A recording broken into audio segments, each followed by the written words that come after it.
Everyone has a life story to tell, but an incredible life story is shared and told differently.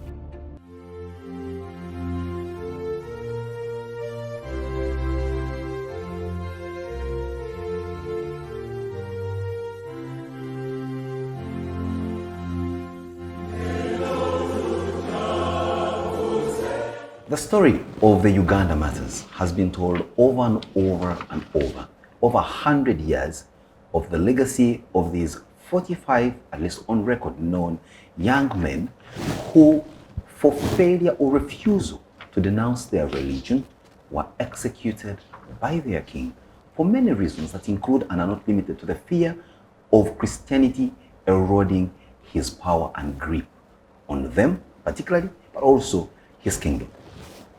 It is also a story of faith, deep dedication, a story of miraculous interventions that have saved many lives and transformed others almost in equal measure. It is a story that comes on its heels every third day of June, every single year, bringing in thousands of pilgrims to pay special tribute, prayer, supplication, and everything in between. Tonight, on Incredible Life Stories with me, Simon Kasyate, we'll look at the story, the incredible life story of the Uganda Martyrs. All of them in this special edition looking at their life, their times, and everything around their execution. Unfortunately, we don't have any eyewitness that was there at the time from 1885 to 1887 when they were executed progressively. But I have a scholar with me that has taken time off to study the story of the Uganda Martyrs. And not just study it, but also participate in a number of activities, as he will share with us, that have, for, among others, brought back the relics of these Uganda Martyrs back to their homeland, Uganda, from the Vatican, where they had been kept for almost, we say, close to centuries. His name, Associate Professor David Valentine Tshimb. He is an associate professor at the School of Art and Social Sciences of, you guessed right, Uganda Martyrs University in Nkozi. He's also the head of the Center for African Studies at the same university. Welcome to the program, Dr. Tshimb. Thank you. Thank you so very much. And it's a really pleasure to be here on the cusp of yet another celebration of the Uganda Martyrs. The Uganda Martyrs, an incredibly intriguing story of resilience, of faith, and of miraculous interventions. But let's just broaden it from where we start. Who were these Uganda Martyrs, from at least your scholarly findings? Perhaps to even qualify it further, if there is one important export story Uganda can ever sell sustainably at the lowest investments with the highest returns, is the story of the Uganda Martyrs. I love that. The lowest investment, but with the highest returns. The Uganda Martyrs are the one common denominator that cut across the entire making of the modern Ugandan nation. It's a very powerful story, but also a unifying story that can serve in the very heart of nation building. Mm-hmm. Now, what are the Uganda Martyrs, you asked? Incredibly, if you even do the mean in terms of age, the oldest among them, Matia Mulumba, 50 years old. Mm-hmm. The youngest, Kizito, 14. He was 13 actually when he was being catechized, and turned 14, born in 1872-73. We do not know the age. The Father Lefebvre, who has written really the biography, says 1872 or 1873. That's the thing. Making him 13 years old. And if you run the mean between 13 and 50, we're talking about something between the average of 20s. They're in the 20s, they're 25. The same demographic that makes the bulk of Ugandans today. That is very much parallel to the kind of the youthfulness we're having. Uganda is the second most youthful country on the continent, probably second to Niger. Mm-hmm. And it was still the same story 150 years ago. So the Uganda Martyrs are by and large young people. And it is important to emphasize that age factor, because if we lose sight of the age factor, then anything else is taken for granted. Why is age so important in this particular demographic? Age is an important factor because these are people who, on their life ATM, they had a lot of currency in terms of time. They had options and they were bearers of so many hopes that the hopes in their earthly lives could be traded off for a higher hope in the afterlife is incredibly significant. And only young people, I mean, had Uganda Martyrs been between 70s and 80, I mean, their celebration could have been differently tainted. It will be like, all the Bazays looking forward to their heaven repose, they have just gone precipitately to see their big guy whom they believe to. But young people, moreover, endowed with offices. They were endowed with offices. They were already brought to the very heart of the center of power. Of power. So age is an important thing. Forget about, first of all, what they're doing, but their age. That young people. And the age is not just on their side. The age is also on the side of the executioners. So the persecutor and the persecuted are sharing the same demographic reality. That's an important thing there. Someone could also argue that being young also made them incredibly ignorant of what they could have lost if they had stayed alive. But also, people say young people are normally reckless and unable to make certain decisions that precipitate goodness ahead of them. Or it's just what one could also say, being young, you may not be able to make very serious discerning decisions. But that's a very interesting thing. So I'm emphasizing age first and foremost because it is important to understand the kind of options they had ahead of them and what they chose. So they decide to kind of carry on an overdraft on their life expectancy. They did an overdraft. That's one. But to say that they were young is not synonymous with saying that they were infantile. These were incredibly young people who were simultaneously mature. They've been catapulted into maturity. Unlike the current demographics of people who are young and babysitted, these are people who were young who were at the giving end, not at the receiving end of power. They are at the giving end. Now that's a very interesting qualifier. The Uganda Martyrs, I mean, the king assumes power at the age of 18. It's not just because his dad died. It is because also his dad too assumed power at the age of 20 or so. It has been that, but to get to 18 wasn't synonymous with having graduated from childhood. Because childhood as a sociological concept was differently significant as to what the Western world called childhood. Kizito at 13 was not a child. He wasn't a child. Kizito at 13 was already catapulted into a very thorough adult life. By the time Mukasa Malikudembe at 25, he's the majordio leading the entire. He was already a beneficiary of a great deal of leadership under Mutesa I, the father of Mwanga II.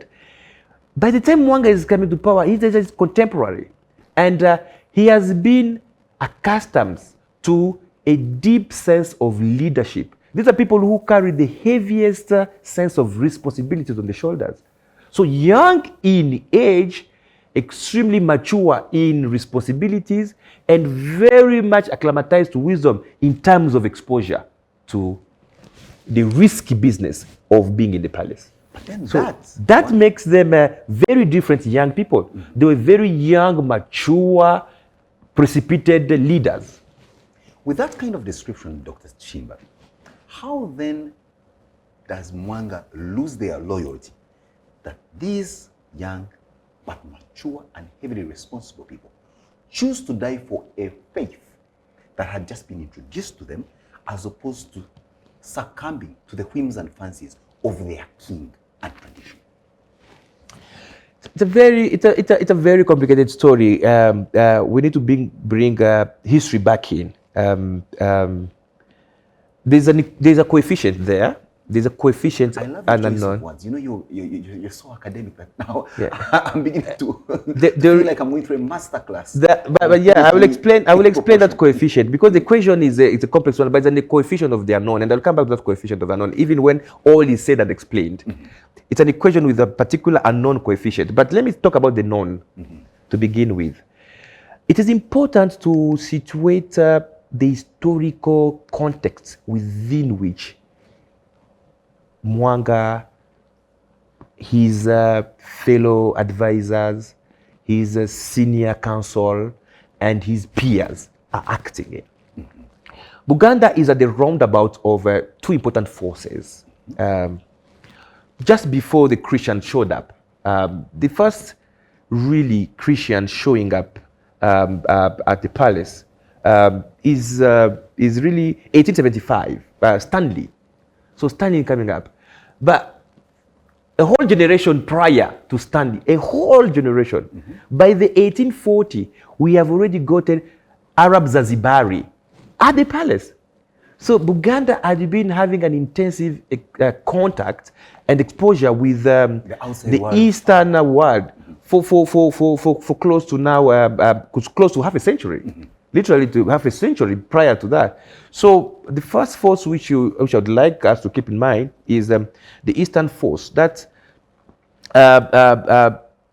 more, if you like, Swahili civilization, which is heavily Islamized, has made its inroads in the interior of Africa.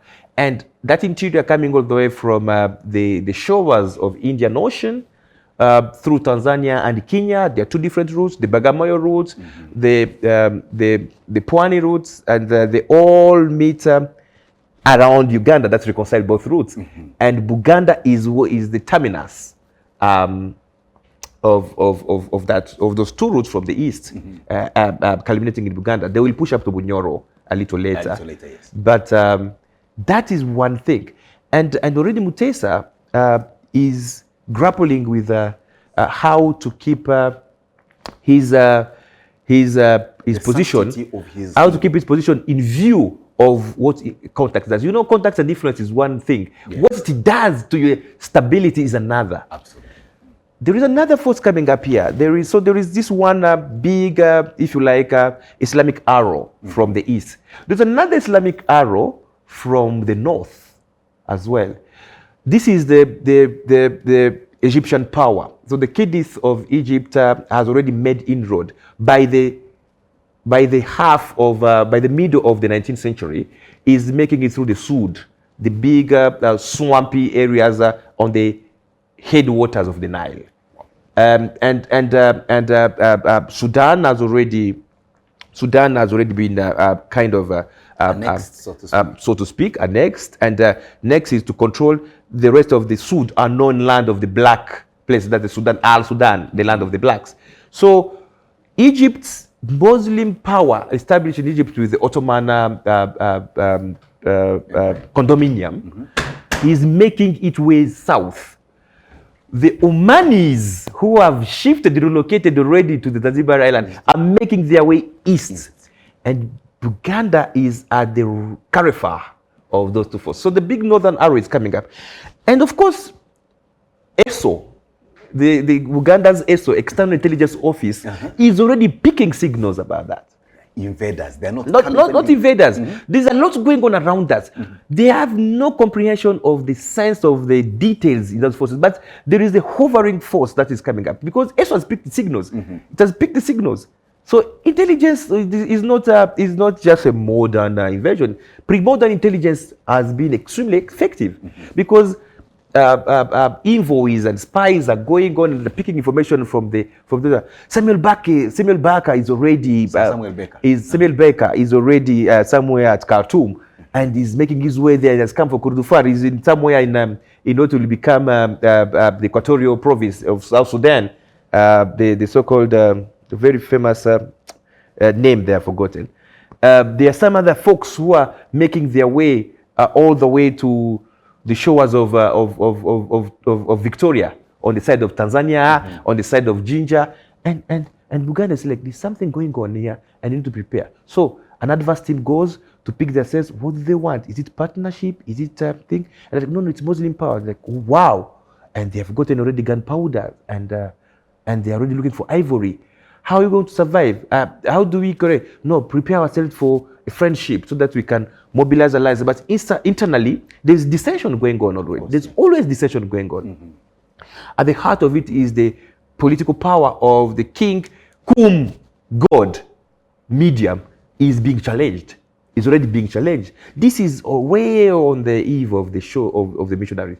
So by the time that confusion characterizes the last era of Mutesa, it even looms larger as Mutesa passes on with the third force now.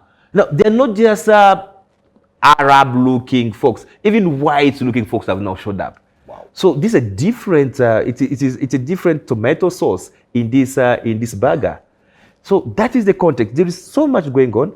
And true to the worries, the third force comes in with the important other claims.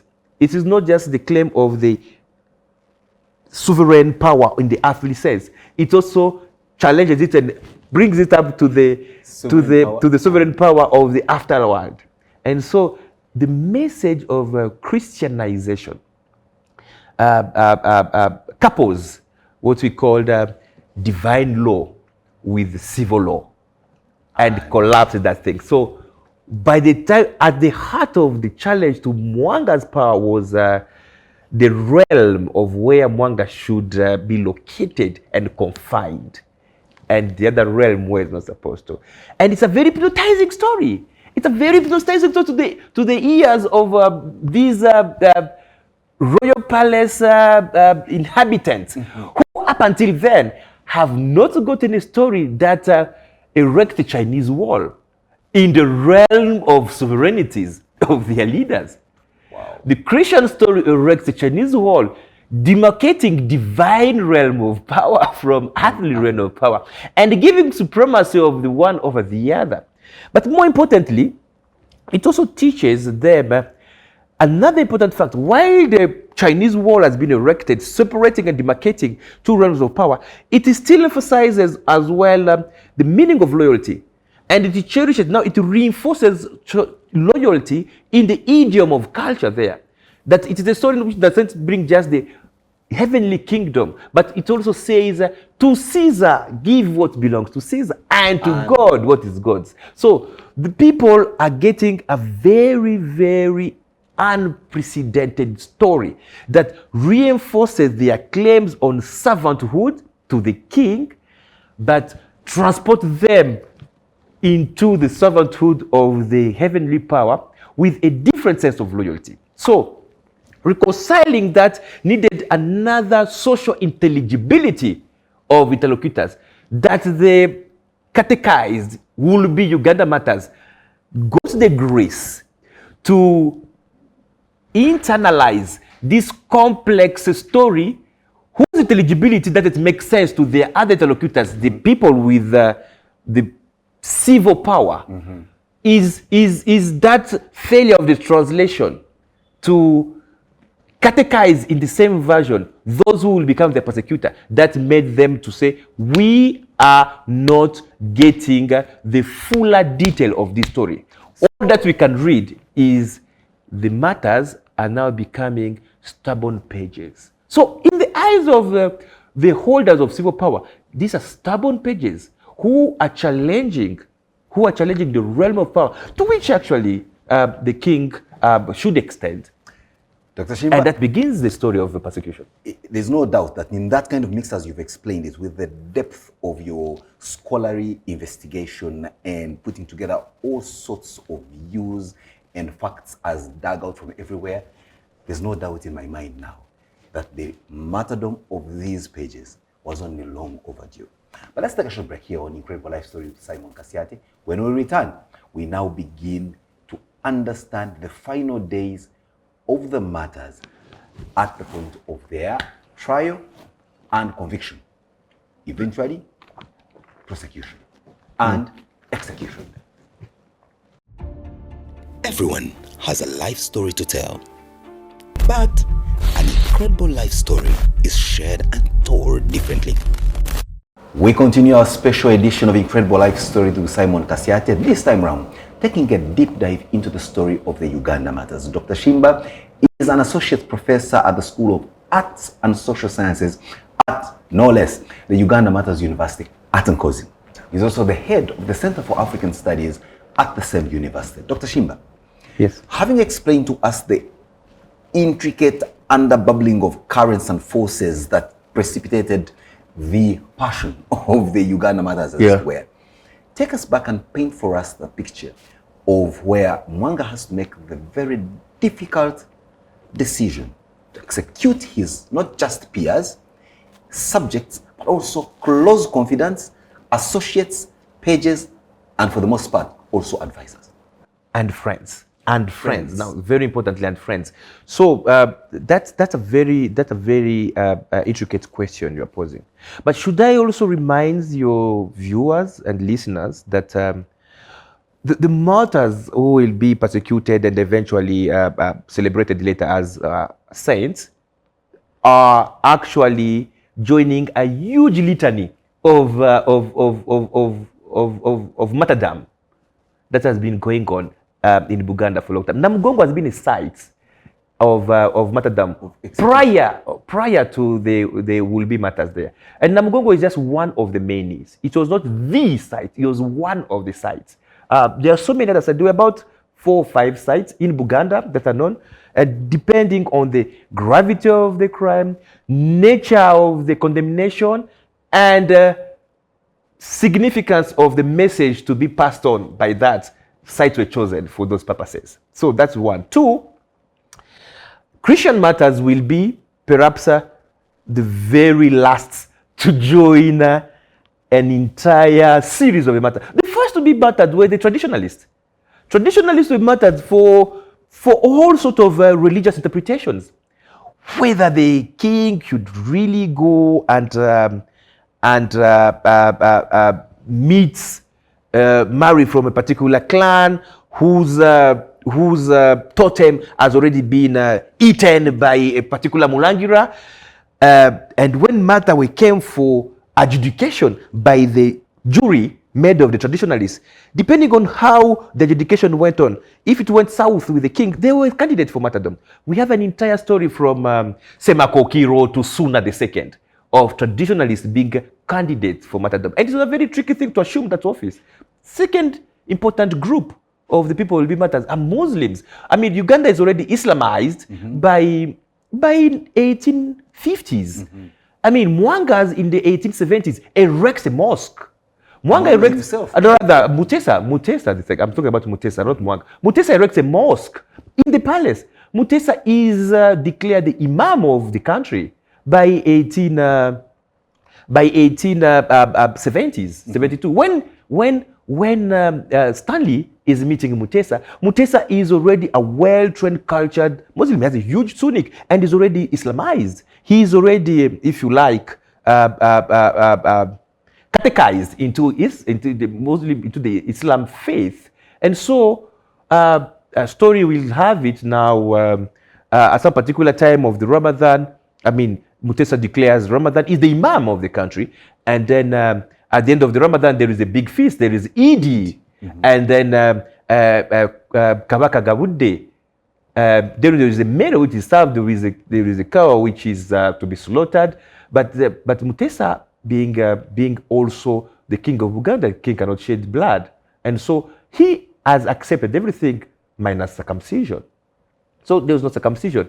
And being not circumcised because, I mean, the kingly circumcision is coming from other forces again. Remember, traditionalists are also seeing that the new powers, the newcomers, the new entreated at the royal palace are really giving up. So they insist on that. You shed your blood at your own risk and peril. You lose the divine realm of power. And it's careful there. I'm an imam, but also a king. He's an imam king, but a king cannot circumcise. So it passes. I mean, the Muslims are much more sophisticated that they can afford to close one eye and keep another open. What do we lose? I mean, we lose a great deal if we just have a king. We gain a great deal if we have an imam as a king. Fair enough. But when the cow is to be slaughtered and to be eaten at Ramadan, a very important moment, and the Converted Muslims like, no, everything is okay, but we cannot eat meat from a kafir. Now, to refuse to have meat from a kafir, you refuse meal offered by the king. I mean, that was an annoyance of 3D. It was annoyance 3D. They were candidates for martyrdom, 300. We already 300 was not. It was called Mukabya. Mukabya, the one who does not entertain, does not deal with Chejo, is the giver of tears. That was his name. He was actually the giver of tears. He makes you shed tears. Who was that? Yeah, that is Mutesa the first. Yeah, that is Mukabya. That is his nickname. He's sending Muslims to the thing. So by the time these 70 or so martyrs come at the end of this realm, they are joining the list of martyrdom. So Mwanga really sending 45 folks to that. It was not unprecedented. There's something special about these ones, but it is not unprecedented in the history of kingly agency. So this idea of demonizing Kabaka Mwanga as a brutal, high, like bloodthirsty vampire of a leader is actually ill-placed. No, it comes from a poverty of historical imagination. It just comes from a poverty of our history annals. It's an idea. It's an idea of picking up. Is an idea of picking up a duck from a poultry, and there is this particular duck, and everyone is used to chicken. But ducks and chicken and turkeys belong to the poultry. It's an idea of the poverty of historical empirical data that isolates Mwanga, because perhaps, and this is the big perhaps which I want to pose, perhaps because while the previous predecessors had really persecuted and executed native traditionalists and Muslims, Mwanga is really executing Christians who belong to the huge Christendom. And there is a Christian sensibilities that does not sit well with that action. And the church is already established, they will be catapulted. That is what is that. But there is something special, nevertheless, with the story of the martyrs, which but not historically unprecedented. What is special then about the Uganda martyrs and the execution? Three things. I mean, one is that it's also not important just to look at Mwanga and isolate him from that. Some very respected historian of Buganda, of 19th century Buganda, have said you have to look at what are the other forces that are imposing an important kind of agency to the king, that are kind of influencing the decision-making processes of the king. I mean, you've gotten Mwanga, who has come already with his crew. Balikudembe, Kalori Luanga, his best. They are his age mates, and they've seen him grow. He was a prince yesterday, and he was a prince. So Mwanga comes and was like, "Tuliku Murembe Gobavuvuka." So Mwanga introduced Murembe Gobavuvuka.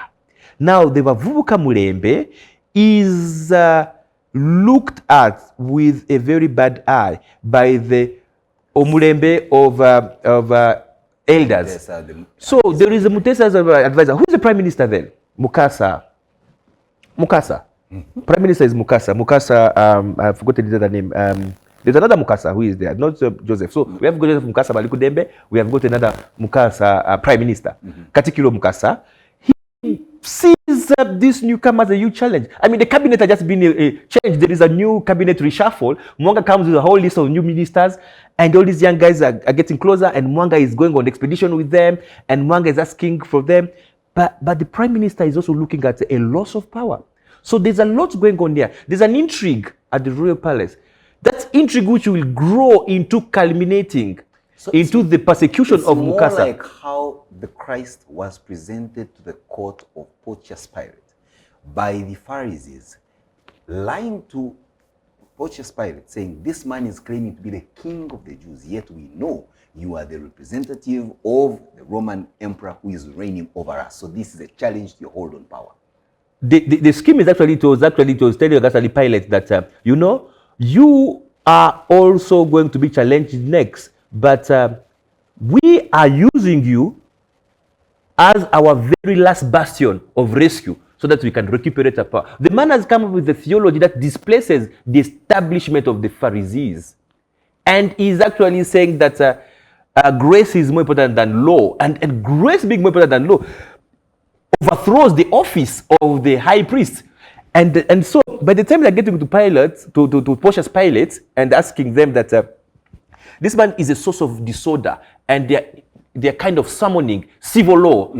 But they are winning a theological battle. For them, it is about a theological battle. So these guys too, pretty much that they are looking at the martyrs as they will be challengers and heir to the power. And because of that, something else needs to be whispered to the ears of the king, who is actually at the mercy of so many influences.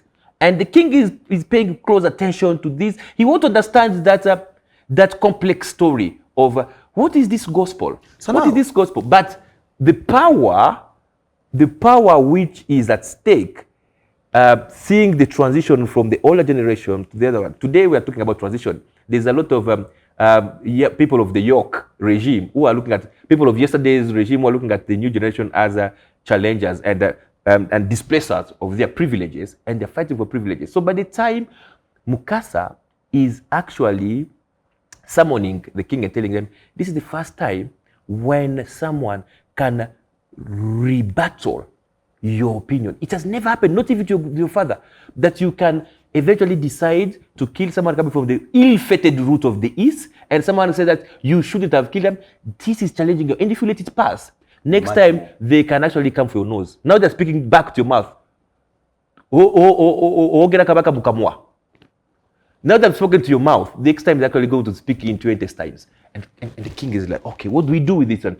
No, we need to get him off. So Mukasa goes on the 15th of November, 1885, inaugurating the chain of persecution and martyrdom. And it is a game as well, which is also being played at, we need to dispose of this new Christian force the same way we dispose of the yesterday's Muslim force, the same way we dispose of yesterday's but one's traditionalist force.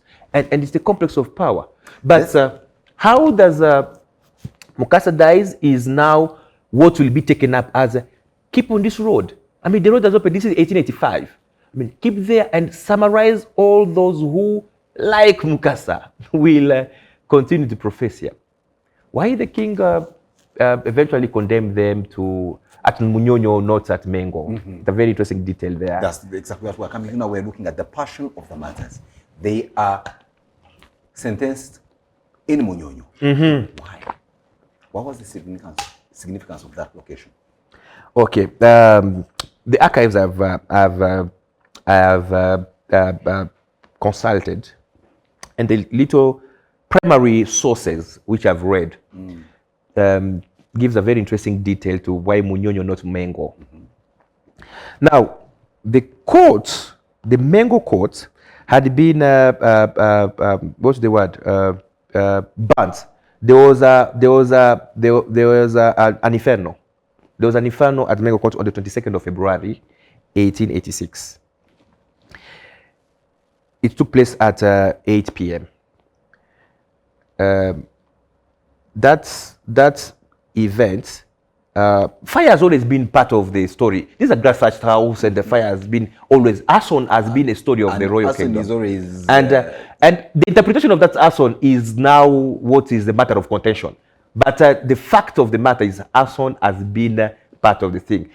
Whether the traditionalists recuperate it in the realm of the mystical, and the Christian will recuperate it in the realm of the punishment and expiation, is a different matter. But arson has always been a story of the royal palace. For many reasons. There is fire which they can never add. There is Nyondo who is always on the Kabaka's feet. Nyontondo is always on the Kabaka's feet because Kabaka's feet have to keep warm. So there's someone who's always sleeping there on the feet. But he's picking his heat as well from the fire, so that he can translate the feet from there. So arson has always been there. It's the thatch which goes all the way up to the tail end, up to the ground. So, but there's this particular arson of February 1886 that dislocates Mwanga to shift to another place. So where does Mwanga go? Mwanga goes to reside at the Prime Minister's Mukasa's abode. So that's why it goes now, as they sort out both the cause and the replacement, the rehabilitation, and the rehabilitation of the place. So on the 24th, remember 22nd, that's when took place. On the 24th, Mwanga having relocated to Prime Minister's Mukasa, there was a thunder, a very serious lightning thunder that befell a house next to where the king was sleeping. So a thunder comes in 2 days after, and the house next to the king is totally devastated by lightning thunder. Now, thunders have always been also an occurrence there.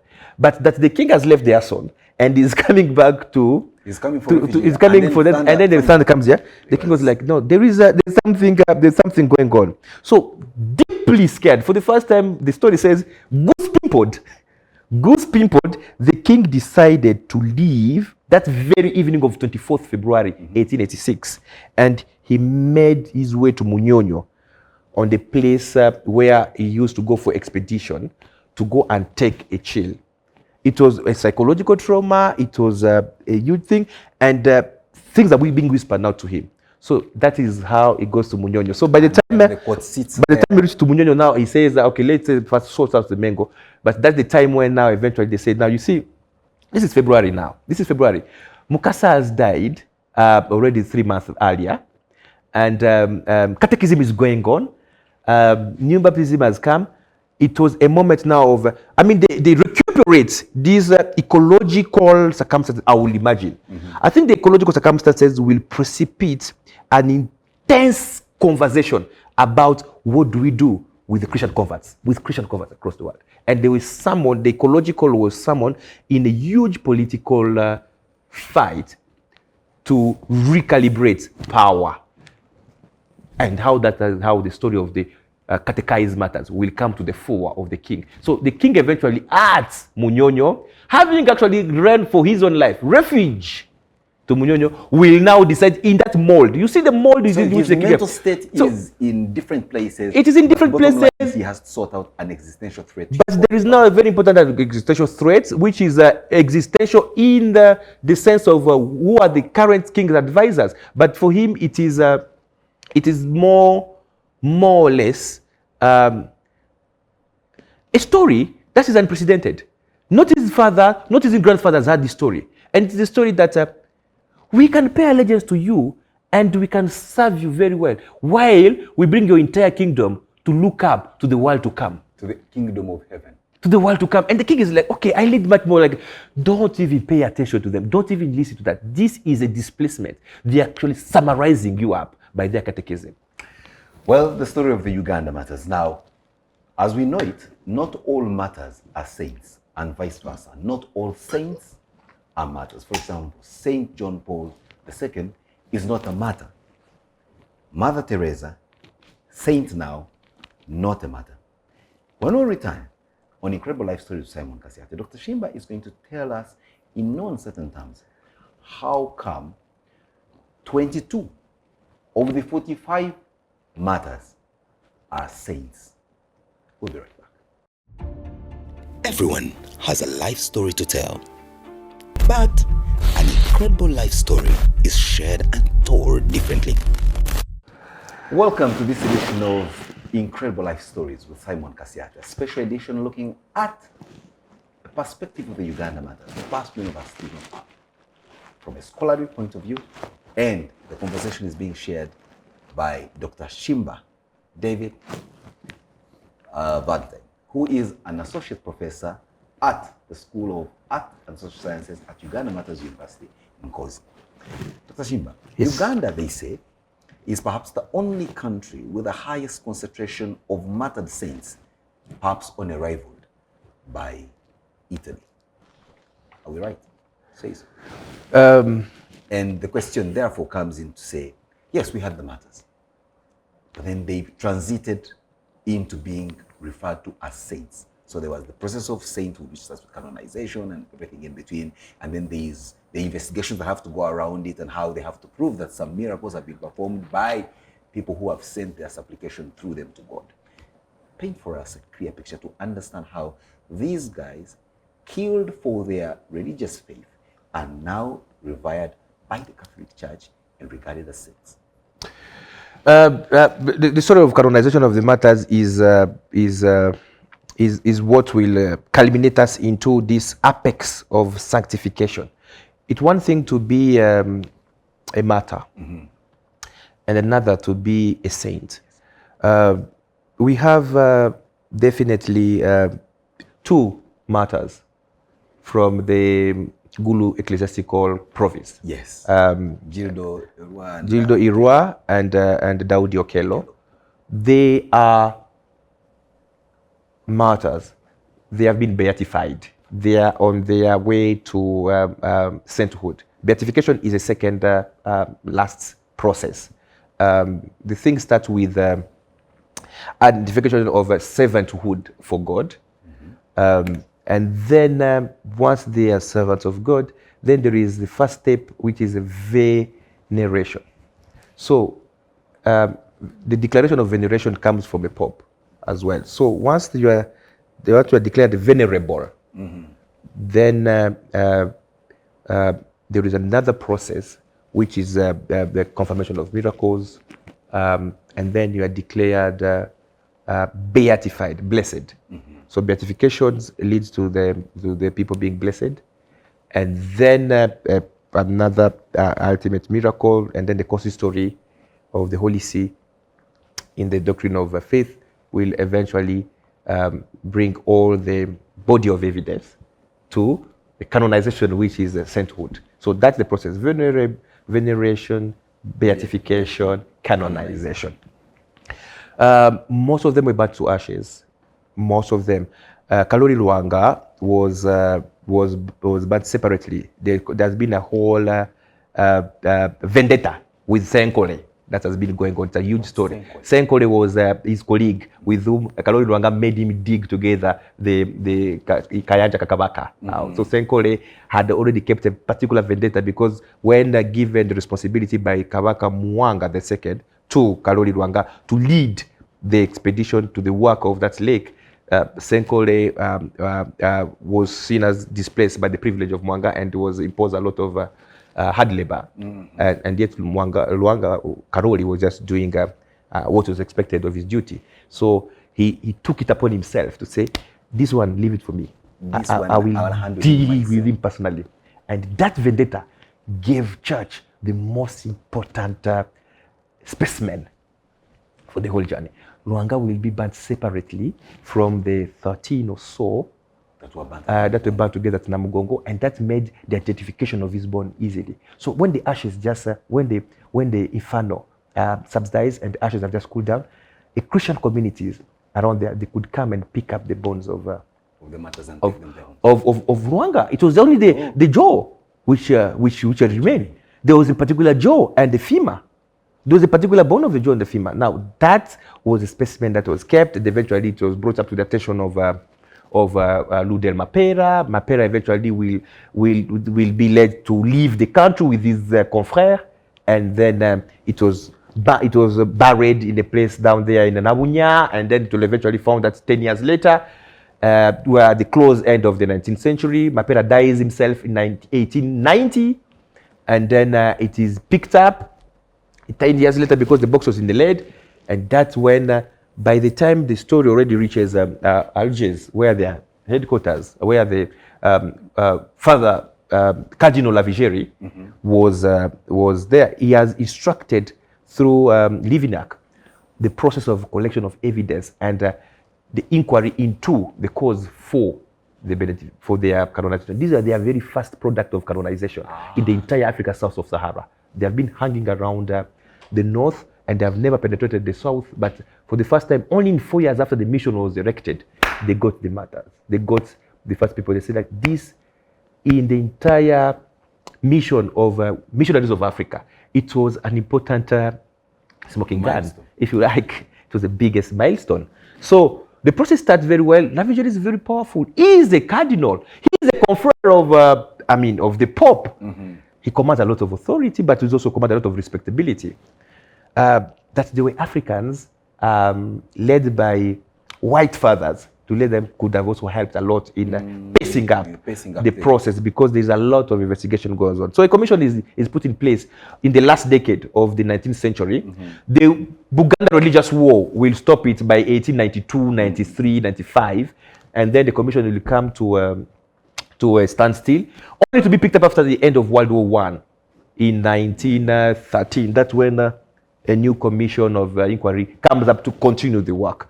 Now they're collecting witnesses and what we call the depositions to confirm really their lives. So these ones who were catechized by the Catholic missionaries are the one who will be picked up, because the Catholic Church, unlike other Christian faith, they have a process of canonization. So in the process of canonization now, so we are having these people to be verified that first of all, yeah, they die for the faith, and three things will come up really, you know. They are, first of all, they are martyrs of most of them, they are martyrs of courage. They're martyrs of fortitude, but they're martyrs of chastity. It's a very important thing to remember. They're martyrs of chastity, having refused all other sort of sexual advances in the process of work. So they are also matters of chastity. Now, invite me for another time when we can unpack the matter of chastity. It's a very complicated story. Because there is always that rumor that hangs around Kabaka Mwanga and his sexual orientation. There is nothing about Kabaka Mwanga and sexual orientation. That is, the story does not start and end with Kabaka Mwanga. I mean, the story of non-heterosexual relations in Buganda has been documented. And that's a conversation we shall have a book is coming by a colleague of mine is actually writing a book on the non-heterosexual lives in pre-colonial Buganda. And when that book comes, it's going to be a bombshell. But among the things for which they recognize as martyrs is also their matters of chastity. So that said, it is important to corroborate. And total celibacy? No, celibacy is the one thing, but chastity is another. But there is an important thing to corroborate now. You need evidence and deposition and witness, eyes and ear witnesses to get that. So the process will go on. By the time the dossier was all formed and the dossier is brought to the attention of the Holy See, there is an important miracle that took place. The miracle which led them to the beatification. So Pope Benedict XV is beatifying them, having received all this evidence from the commission of 1890s through 92, and then the further commission from 1913 to 1915, and they are declared blessed. Something happens now in the 40s. It goes silent, you know. Pius comes in, and the attention is elsewhere. World War comes, and the church is having a focus elsewhere. We are all in tatters. There's so much happening around the world, and kind of drop the ball. But the ball will open up as we are getting toward the end of, in the thick of World War. So World War II. Two sisters are ill of bubonic plague, and they terminally ill in Uganda here. The first pathologist who had made it to Uganda, 1936, opening up a clinic on Kampala Road, right there on Entebbe, where Entebbe Road meets Kampala Road. There's a clinic there called Ahmad Clinic, plot 3, Entebbe Road. Ahmad Clinic, Lil Ahmad is Indian Gujarati from the Aga Khan lineage. Ismaili Aga Khan, who has made it here and has opened up the first clinic in colonial Uganda. And that is how he was picked up by, it was, I think by then we have Bishop Mishu, he was a good friend of Mishu, to help put up Rubaga, what will be Rubaga Dispensary and Rubaga Hospital. So he lent a lot of intellectual resources and expertise to the dispensary.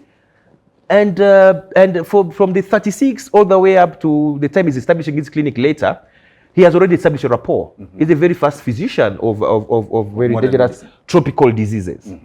And when the two sisters of white fathers, Sister Blake and Sister, I forgot her name, one German, one Swiss, got that disease, and very quickly Bishop Mishu reaches out to Dr. Ahmed and says, come and intervene. These are our very last important human resources that are helping us evangelize through health. It says the pubic thing has just been discovered. No one understands its causes. It is a fatal disease. It was perhaps a combination of viral and bacterial. He says that we have 3 days. They have only 3 days will pass on, and unfortunately we can't help much. So a novena starts. It was a novena for 6 days. A novena is a prayer for 9 days. So novena is opened up. Bishop opens up a novena for prayers, and people are already preparing for the grave. Day 1 of novena, day 2 of the novena, day 3 of the novena. What's happened? They took the remnants of Kalori Luanga and Lumumba. Mulumba was also killed agonizing on a tree. Yes. Alone. Old Kampala. Old Kampala. That's how also that trunk of the tree also remained a relic. Now we shall discuss later next time about relics and what they mean. Absolutely. But for now, the bodily remains of someone whose life has been invoked into the cause for canonization becomes a relic. So the relics which were brought now, up until then the relics were in Uganda. Up until the 40s. This is an event of 42. The relics have been in Uganda. So because part of the body parts so the relics were brought and they put on the pillow, under the pillow where the sisters were rent. And they pray on that. So given that the cause for canonization, the cause for beatification has already happened, they were beatified in 1920. So these are blessed martyrs. Blessed martyrs. It's like now that we have the blessed martyrs, and through their intercession, we can implore the divine mercy through them. Novena goes on day 3. Day 3 was supposed to be the day of the death. Right. So he comes back and like, these guys are breathing. Holy cow. Okay. Novena goes on day 4, day 5, day 6. They're totally healed. What? They're totally healed. And the rejuvenate desk for tea. The sisters comes up from the bed and they sit. Both of them are healed. And they ask for meals. And he has to come and do now what you call an examination of the body to get a pathological report. These people were already pathologized, and indeed they were pathologized with this pubical disease that is fatal. On the day 6, nothing was administered to them other than prayer. By scientific means, there is no proof whatsoever that can explain their healing other than by mysterious circumstances. Ahmed is Muslim. Ahmed signs a report that eventually break rather jumpstarts a stalled process of their canonization. It was the report of Ahmed. There was another doctor who will come, Ahmed and Filkin. Filkin is Anglican. Who will come together with an Anglican doctor and a Muslim doctor, will corroborate their healing, and they say, they're both physicians, who will say it was only by mysterious solutions. A miracle could have saved It's only a miracle that has happened because we do not have any other scientific explanation for that. The other one where there is this young man in Masaka who was born crippled, and a prayer is said and is dedicated in the church. You want to say something very briefly about that? That's true. I mean, Kalema comes in as well eventually. Kalema comes in. And Kalema is still alive. We will have him on the program. Kalema is very much alive. Kalema comes in. This is in the 50s. This is the late 50s. And or rather in the 60s, or the eve of the Galvin. But Kalema comes in when already the canonization process is up in air. It's already up because we just needed just one other particular miracle. Kalema's story is incredible because also a novena is also declared, and on day 6 of the novena is running around, born crippled, but is now going on his own. It is a miracle. No one could have explained it because those who have been keeping him since he was 2 years old could never witness that he could crawl. He used to be brought to the Blessed Sacrament. So eventually, that process of ratification by, had it been Catholic first, they'll be like, okay, this report has been tampered with. Eventually, in 1964, Ahmed will make it to the Vatican at the Basilica at the canonization mass, and they say, Allah is an amazing creature that he could go through me, a Muslim, to go and witness the mystery of the canonization of the martyrs. I can't understand it, I can't explain, but Alhamdulillah. And he didn't Alhamdulillah. Catholicism? Yeah, he's very much around. His grandson is here, and they are all continuing the hospital. But he is the last witness of the story. He is in the liturgy of the celebration. His name was in the liturgy of the celebration of the martyrs. That said, we had now in 1964, by the time the consistory gives the report for the Pope to declare them saints, we are having now people who have reached the sublime point of sanctification, that they can be martyrs, it is already a very important thing. Now, there can be saints who are martyrs. That means that to get a canonized person who is also a martyr, it means has gone to the highest level of the sacrifice. That's why their relics cease to be a Ugandan affair. That's why now, because their relics could be erected to altars that can only be elevated to the position of basilicas. A church is a building for the worship.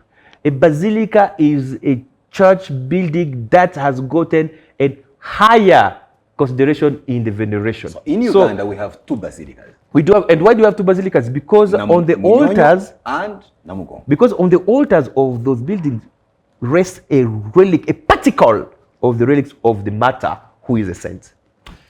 Dr. Tshimba, we will certainly, time is not always an ally, especially when we're telling incredible stories such as this one. But for sure, in the next edition of this incredible life story, we now need to get down to the day of the canonization, the fanfare and everything. And you have seen at this point in time, technology has advanced.